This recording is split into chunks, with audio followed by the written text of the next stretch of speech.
আৰু বুলি মই ইফালে বনাই আছোঁ, এফালে মই দিম ইয়াতে আদা ৰচুন।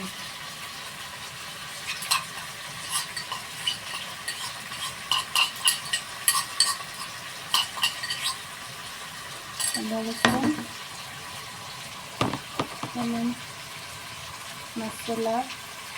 মছলা কম দি দিম এতিয়া।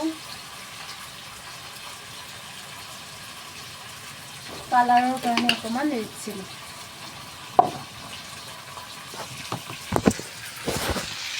এইটো লৰাই দিম।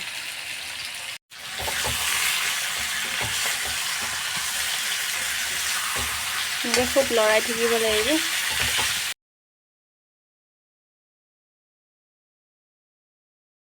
আজি মই বনাই আছোঁ গাহৰি আৰু অমিতা আলু। ইয়াত মই নিমখ হালধি দি খুব ভাজিছোঁ। ভাজি কিনে এতিয়া মই ইয়াত দিম আদা ৰচুন। এইটো হ'ল আদা ৰচুন জালুক জলকীয়া। এইটো হ'ল ৰেড চিলি। এইটো হ'ল মোৰ মছলা ডিব্বা। নিমখ, গৰম মছলা, এইটো কি মছলা আছিলে পাহৰি গ'লোঁ। এইটো লং দালচেনি, জিৰা আৰু এইটো হালধি। এইটো খালি, এইটো ধনিয়া।